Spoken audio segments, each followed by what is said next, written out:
بین الاقوامی پنڈت جس بارے میں رائے رکھتے ہیں، کیا وہ اس ایک حکومت کے جانے سے ایران کی طاقت ختم ہو چکی ہے؟ کیا روس کمزور پڑ چکا ہے؟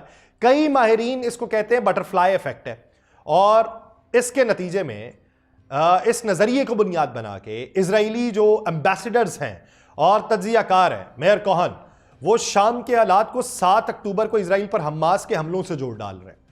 اس کے مطابق یہ حملہ ایرانی حمایت سے کیا گیا اور اس کا مقصد اسرائیل کے گرد گھیرا تنگ کرنا تھا، لیکن ایران خود اس کے اثرات کا شکار ہو گیا۔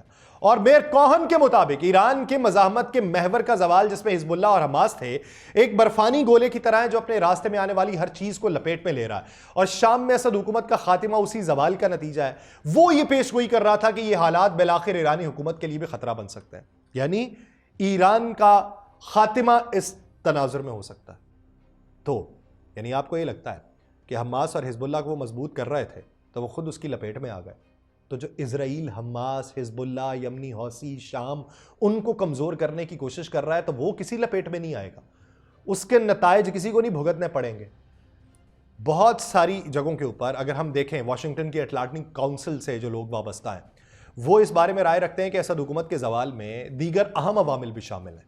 شام کی بگڑتی ہوئی معیشت تھی، روس کی یوکرین جنگ تھی، ترکی کا بدلتا ہوا رویہ تھا، ایران کی اپنی پوزیشن تھی، شامی اپوزیشن کی مضبوطی، اسرائیل کی جانب سے ایران اور اس کے اتحادیوں کے خلاف کارروائی، یہ بھی اسد حکومت کو کمزور کر رہے تھے۔ تو معاشی اسپیکٹ اس کے اندر موجود تھا۔ 7 اکتوبر کے حملوں نے خطے میں نفسیاتی اثرات کو تو جنم دیا ہے، جس نے شامی باغیوں کو حوصلہ دیا، اور طاقت کا توازن کسی بھی طریقے سے کبھی بھی تبدیل ہو سکتا ہے۔ خطے میں مزید تبدیلیاں بھی ہیں۔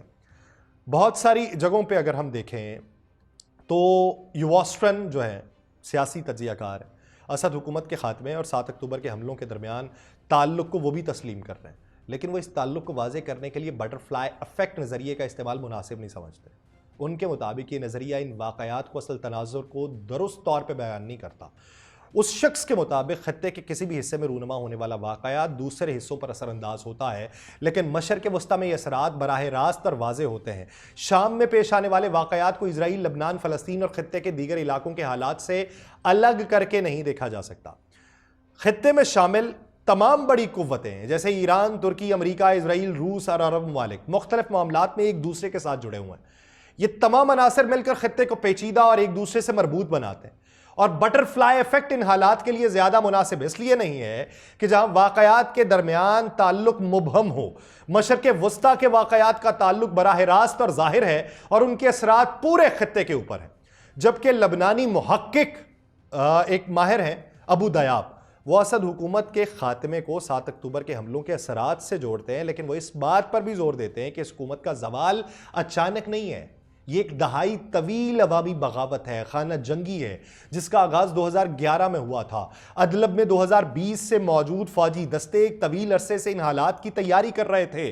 داخلی، علاقائی اور بین الاقوامی سطح پہ ہونے والی تبدیلیاں ان کے جب حق میں آئیں تو اس سے شامی حکومت کمزور ہوئی، اور شامی حکومت کی کمزوری کی دیگر وجوہات میں فوجیوں کی تنخواہوں میں کمی بھی تھی، لاپتہ افراد کی تعداد میں بھی اضافہ تھا، قیدیوں کی ابتر صورتحال بھی تھی، اور عوامی بغاوت کے بڑھتے ہوئے دباؤ بھی تھے۔ یہ تمام عوامل مل کر اسد حکومت کے زوال کا سبب بنے ہیں، لیکن اسرائیل کے اندر یہ بات چل رہی ہے کہ اگر ہم شام کے اوپر قابض ہو جائیں تو ایران کے اوپر قابض ہونا ہمارے لیے آسان ہو جائے گا۔ شام کی اگر صورتحال دیکھیں، لبنان کی ہم نے دیکھ لی، ایسٹرن کی ہم نے دیکھ لی، اسرائیل کی ہم نے پرسپشن دیکھ لی، تو شام میں جو بشار الاسد کی حکومت کے خاتمے کے اثرات کو مختلف زاویوں سے لوگ دیکھتے ہیں۔ امریکہ نے ماضی میں بالواسطہ طور پہ اسد حکومت کے استحکام میں کردار ادا کیا، خاص طور پہ جب 2013 میں بشار الاسد نے کیمیائی ہتھیار استعمال کیے۔ امریکہ نے اس وقت اسد کے جوہری پروگرام پہ ایران سے مذاکرات کو ترجیح دی، جس سے اسد حکومت کو مہلت ملی۔ اور اسرائیل کے حوالے سے بہت سارے ایکسپرٹس کی رائے یہ ہے کہ اس نے شام کو دیگر خطرات کے مقابلے میں کم ترجیح دی، کیونکہ بشار الاسد گولان کی پہاڑیوں سے متعلق 1974 کے علیحدگی کے معاملے پہ عمل پیرا رہا۔ اسرائیل نے اس علاقے میں سنی اکثریتی حکومت کی بجائے اقلیتی حکومت کو ترجیح دی، اور روس کے یوکرین پر حملے اور ایران کی حمایت میں کمی نے شام میں ایک سیکورٹی خلا پیدا کیا، اور اسد حکومت نے اپنے اقتدار کی بقا کے لیے علاقائی اور عالمی سطح پر تنازعات میں کردار ادا کیا۔ اسرائیل اور ایران کے ساتھ تعلقات میں توازن قائم رکھنے کی کوشش کی، لیکن یہ توازن برقرار رکھنا مشکل ہوتا چلا گیا۔ اب خطے میں بدلتی طاقت کی جو صورتحال ہے، روس اور ایران نے اسد حکومت کے ساتھ قریبی تعلقات جاری رکھے تھے، لیکن ان کے درمیان اختلافات بھی برقرار رہے تھے۔ اس کے اوپر کوئی توجہ نہیں دیتا۔ امریکی انتظامیہ کی تبدیلی، یوکرین کے بحران پہ توجہ نے خطے میں اتحاد کو از سر نو ترتیب دیا، جس سے اسد حکومت کو مزید مشکلات کا سامنا کرنا پڑا۔ اب اسد حکومت کے خاتمے کے بعد احمد الشرا نے نئی عبوری شامی حکومت کی سربراہی سنبھالی ہے، اور الشرا جو ماضی میں ایک جہادی تحریک کے رہنما رہ چکے ہیں، اب ایک مختلف سیاسی شخصیت کے طور پہ سامنے آئے۔ دمشق میں عبوری حکومت کے قیام کے ساتھ ہی سفارتی سرگرمیاں اور خطے کے دیگر ممالک کے ساتھ تعلقات کی بحالی کا آغاز ہوا ہے۔ شام کے مستقبل کے بارے میں کئی سوالات اٹھائے جا رہے ہیں۔ کیا بیرونی اثر و رسوخ صرف ترکی اور مغربی ممالک تک محدود رہے گا؟ سوال یہ بھی ہے کہ کیا ایک مضبوط عرب اتحاد تشکیل پا جائے گا؟ سوال یہ بھی ہے کہ ایران اور اس کے اتحادیوں کی پوزیشن کیا ہوگی؟ سوال یہ بھی ہے کہ کیا یہ نئے مشرق وسطیٰ کی شروعات ہے؟ سوال یہ بھی ہے کہ ایران اور مزاحمت کے محور پر اس کے اثرات کیا پڑیں گے؟ اب اگر دیکھا جائے تو ایران کے ایکسپرٹس کو دیکھا جائے تو مہدی طیب ہے، جو ایران کے پاسداران انقلاب کے نائب کمانڈر رہ چکے ہیں 2013 میں، وہ اسد حکومت کے خاتمے کو ایران کے لیے بڑا نقصان تو سمجھتے ہیں، اور ان کے مطابق اگر شام ختم ہو گیا تو تہران کو بچانا مشکل ہو جائے گا۔ اب جب ان کا یہ بیان آیا ہے تو اسی تناظر کے اندر بین الاقوامی ایکسپرٹس نے اس کے اوپر رائے دینا شروع کر دی۔ لیکن یہ دیکھیں کہ شام کا خاتمہ کیا ممکن ہو سکتا ہے، اس کے اوپر کلی طور پہ قبضہ ہو سکتا ہے۔ وہ جنہوں نے اسد حکومت سے اپنے آپ کو بچایا ہے، تو کیا وہ کسی اور کو قابض ہونے کی مہلت دیں گے؟ وہ ایک طرف مفاہمت کی پالیسی اپنا رہے ہیں۔ اسرائیلی تجزیہ کار رائے رکھتے ہیں کہ اسد حکومت کے خاتمے نے خطے میں مزاحمت کے محور کو شدید نقصان پہنچایا ہے۔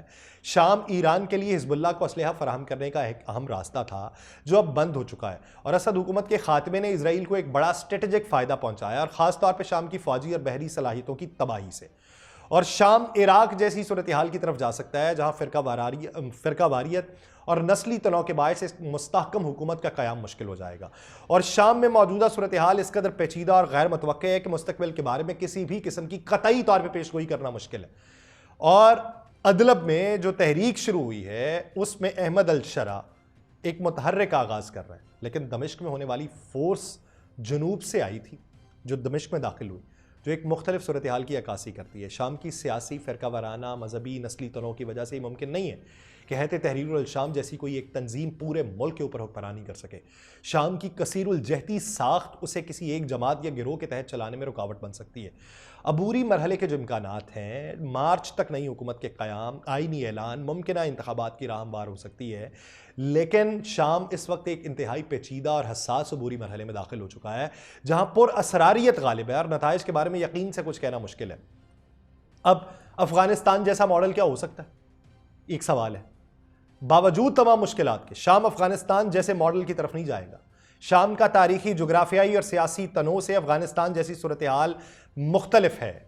شام کے عبوری دور میں کئی چیلنجز اور ممکنہ مواقع موجود ہیں، لیکن خطے کی سیاسی اور عسکری پیچیدگیوں کے پیش نظر اس کی سمت کا تعین عالمی اور علاقائی قوتوں کے کردار کے اوپر منحصر ہے۔ عبوری حکومت کو متوازن پالیسیز اور مختلف شامی گروہوں کے تعاون کی ضرورت ہوگی تاکہ ایک پائیدار سیاسی حل تک پہنچا جا سکے۔ اب اس زمن کے اندر شام کے اوپر کلی طور پہ قبضہ نہیں ہو سکتا، اس لیے اسرائیل کے پنڈت جو اسے یہ مشورہ دے رہے ہیں کہ شام پہ قبضہ، وہ کیونکہ پاسداران انقلاب کا ایک سابق لیڈر یہ بات کر چکا ہے کہ شام پہ قبضہ تہران کو بھی نہیں بچا پائے گا، تو اس لیے ہمیں یہ کوشش کرنی چاہیے۔ لیکن کبھی کبھار یہ ٹریپ بھی ہوتا ہے، اور ٹریپ میں جب آپ دوسروں کا یہ سمجھتے ہیں کہ دوسروں کی جو بیک بون ہے وہ ہم نے توڑ ڈالی ہے، تو اپنی ٹانگیں بھی کس حد تک سلامت رہتی ہیں، تو یہ تو وقت بتائے گا۔ ہو سکتا ہے وہ گلے کا طاق بن جائے۔ مجھے دیجیے اجازت، اللہ نگہبان۔